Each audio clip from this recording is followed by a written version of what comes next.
Boa, rapaziada. Tudo certinho aí, senhoras e senhores? Na mãe do gato? Tudo bom? Bom, vamos lá então. Seguinte, meus queridos, hoje a gente vai continuar o roteiro 9 de boa, na tranquilidade total, certo? E não adianta ficar desesperado, falar, nossa, professor, pelo amor de Deus, em português a gente já tá no roteiro 20 mil. Fica suave. Aqui a gente vai devagar, a história tá dando pra ir um ritmo um pouquinho menor, beleza? Fiquem tranquilos que o papai tá no controle. Então, é nóis. Fiquem suaves. Hoje a gente, por exemplo, também vai devagar. Se tiver dúvida, é só perguntar. A gente vai pro dia 3, dia 2 e 3 do nosso roteiro 9. Beleza? Tranquilo, normal, de boa. Enquanto isso, eu vou pedir para que você pegue seu roteiro, se você não tiver com ele aí.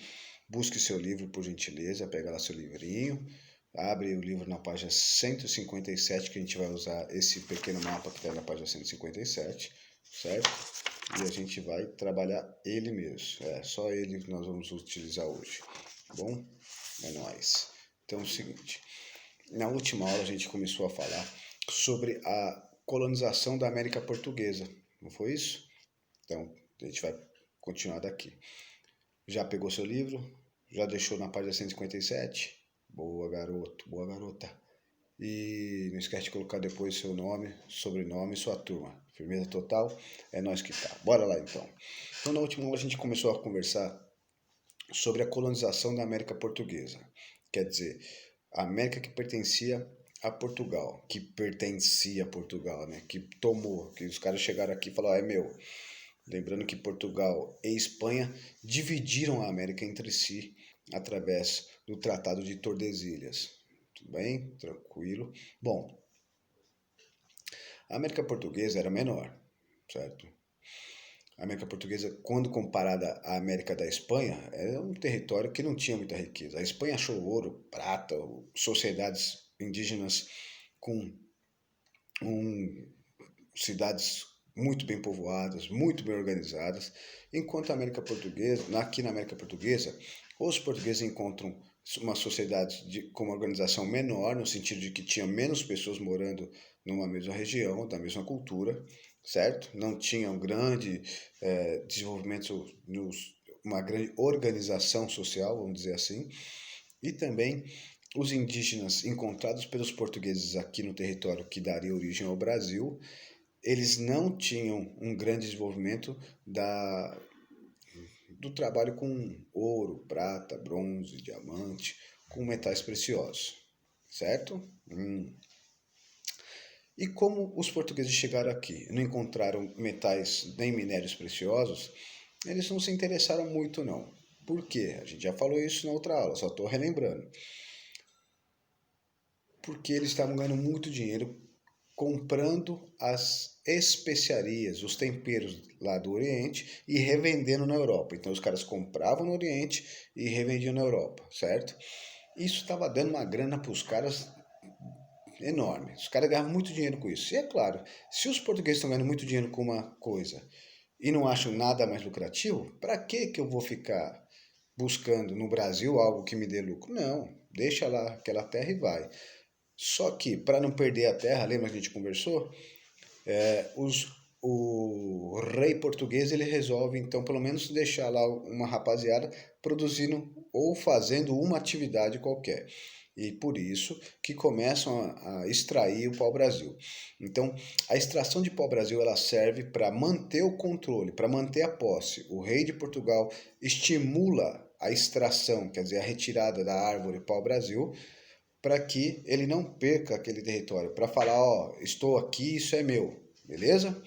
E a gente já falou sobre o pau-brasil, né, que era revendido como móvel e também para tingir tecidos por causa da tinta vermelha, tá bom. Só que chega uma hora que o comércio de especiarias já não vai dar tanto dinheiro.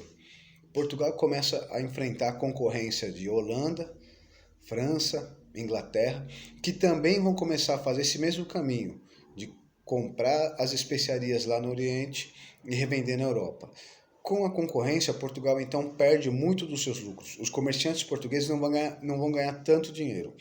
Então, Portugal começa a olhar para o Brasil com uma forma um pouquinho mais especial, certo? Com um pouquinho mais de atenção. O rei português, ele então vai começar a tentar organizar uma exploração mais forte do território brasileiro. Dom João III vai então mandar uma rapaziada testar aqui uma produção que eles já tinham, que Portugal já fazia, só que em pequena quantidade em outro território, beleza? E aí o rei português então começa a mexer de fato na colonização do Brasil. Ele vai tentar aqui pensar numa coisinha. Bom, o pau-brasil está sendo extraído, ótimo. O litoral brasileiro já está bastante desmatado por causa dessa extração do pau-brasil. Beleza. Mas era preciso tentar produzir uma mercadoria no Brasil que desse mais lucro do que o pau-brasil. Agora era a hora. Os portugueses já faziam alguns testes com a produção de açúcar a partir da cana, certo?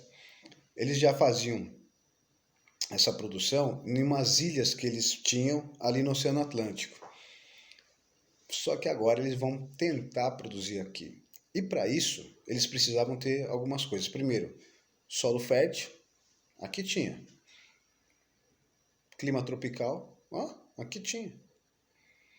E grandes extensões de terra, muita terra, aqui tinha.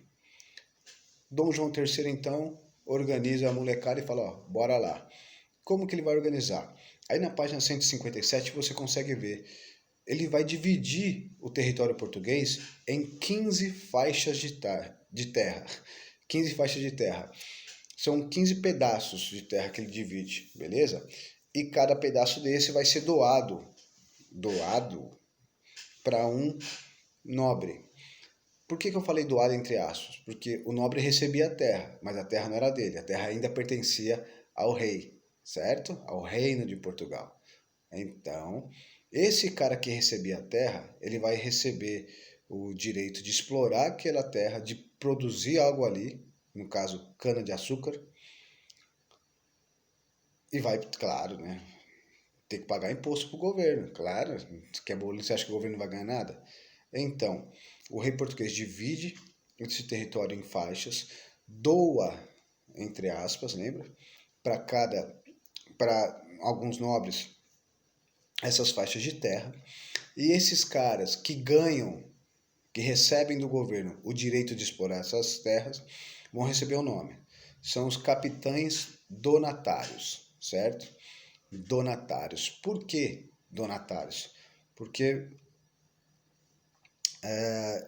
eles vão ter um documento, vão receber um documento dizendo que eles têm o direito, que eles são os donos temporários daquelas terras, beleza? Tudo bem? E cada faixa de terra dessa que você está vendo na página 157, você vai chamar de capitania hereditária.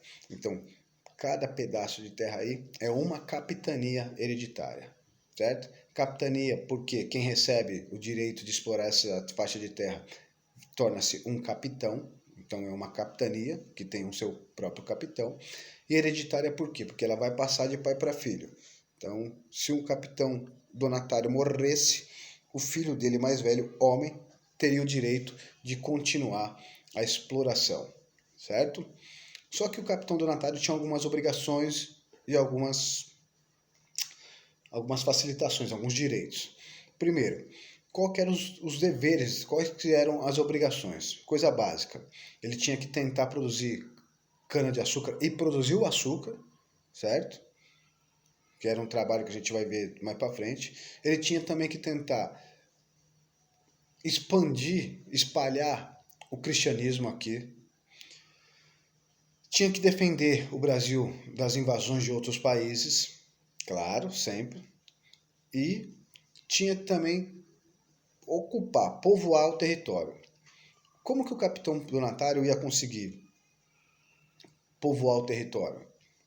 Mano, ele ia trazer pessoas. Então o cara vem e já fala, vou levar uma molecada para trabalhar comigo, o capitão donatário podia, inclusive, pegar parte da terra que ele tinha das capitanias hereditárias e emprestar para outros nobres, certo? Que eram as sesmarias. Ele podia dividir as terras e ficar doando terras para quem quisesse produzir. Lembrando que só podia receber doação de terra nobres, beleza? Não recebia terra gente comum não, né? Eu, por exemplo, não receberia. Então, esses nobres tinham que ter dinheiro, porque para você produzir açúcar aqui no Brasil não era uma coisa barata, era uma coisa muito cara. E por isso muita gente não aguentou, certo? Mas também os capitães donatários, além de ter que produzir cana de açúcar e produzir o açúcar, defender as terras, espalhar a fé cristã e também estimular o povoamento do território, eles tinham os seus direitos. Então ele podia, assim, cobrar parte dos impostos com relação ao Brasil, ele podia também ficar com uma parte do que vinha da produção de açúcar, beleza? Ele podia cobrar impostos da população que morava dentro do seu território, era ele quem organizava as leis dentro do seu território, então cada capitania hereditária, teoricamente, tinha suas próprias leis. O capitão donatário era ele quem julgava as pessoas dentro da sua capitania. É óbvio que, por exemplo, alguns julgamentos de pena de morte, essas coisinhas todas que tinha e o negócio era pesado, essas penas de morte só serviam, por exemplo, para índios e negros e não para portugueses, beleza? E também ele tinha o direito de doar pedaços de terra para quem ele quisesse, desde que essa pessoa fosse uma nobre também. Então não podia sair doando, por exemplo, para indígena. Firmeza? Não, malandro. Então, esses caras, os capitães donatários, eles vão tentar implantar a produção de açúcar no Brasil. Só que, irmão, das 15 faixas de terra, teoricamente somente 3 deram certo. Inicialmente 2 deram certo, depois mais uma se desenvolve. Por quê? Porque não era tarefa fácil você produzir açúcar no Brasil, onde você tem um isolamento total, quer dizer, esses caras estão longe de Portugal, Portugal está lá do outro lado do Oceano Atlântico, e aqui os capitães donatários estão se virando, certo? Não era fácil também manter uma capitania hereditária, era muito caro, bem caro mesmo, complicadíssimo. Muitos nobres quebram por causa dessa necessidade de se manter aqui no Brasil. Não era fácil também resistir aos indígenas. Os indígenas não vão aceitar essa invasão de forma pacífica muitas vezes e vão atacar, e vão matar, e vão fugir. Por quê? Porque havia também uma escravização dos indígenas. Então pensa, o cara invade a sua terra, pega você e te obriga a trabalhar numa coisa que você não sabe para que você está trabalhando. Ainda mais para o indígena, que não trabalhava para enriquecer, trabalhava para sobreviver, para comer, descansava na rede, coisa e tal e pá. Mano, é óbvio que esse indígena não vai aceitar isso de boa. Ele vai querer sair na mão, vai querer fugir, vai embora, certo? Além disso, havia também um ataque de outros países, certo? E isso vai ser um problema. Então, das capitanias hereditárias, somente 3 conseguem vingar. Pernambuco, São Vicente e depois Bahia. Foi uma coisa muito difícil mesmo. Você imagina, das 15, somente 3 darem certo, o governo português ficou mordido, falou, nossa, olha aí, que parada é essa? Portanto, o governo português, após perceber que as capitanias hereditárias, a maioria, fracassou, organiza uma nova forma de governo. Organiza o quê? O governo geral.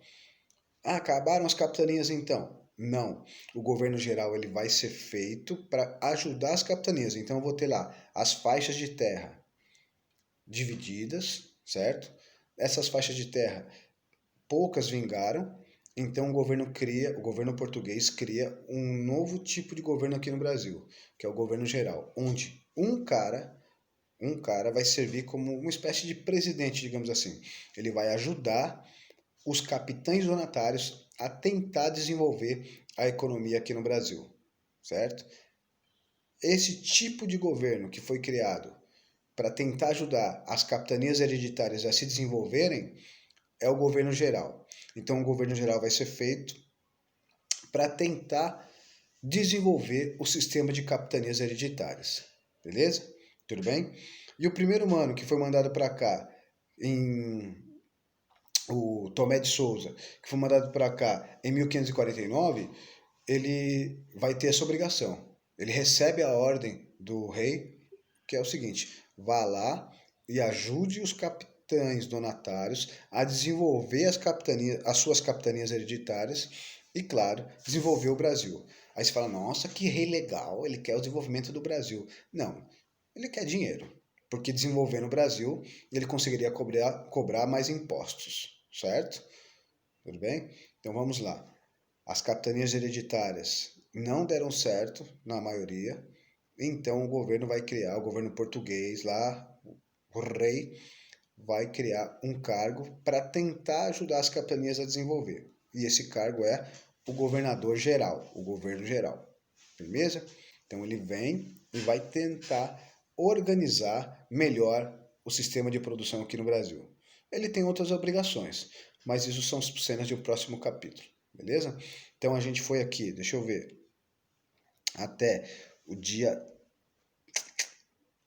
3, firmeza? Tudo bem? Próximo, a gente vai pro dia 4 do nosso roteiro 9. Tranquilinho, na manhã do gato, bem suavezinho, sem acelerar muito e sem ficar desesperado. Vai dar tempo, firmeza? Bom, por enquanto é isso.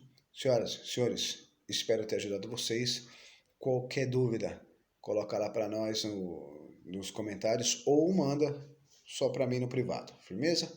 Por enquanto, então, muito obrigado pela atenção e paciência. Me desculpa se eu não proporcionado. Vai de leve na manguaça da Marília. E não é para sair de casa ainda, certo? E se precisar sair, mete a máscara nessa carinha linda que você tem. Abraço, meu chapa. Fui!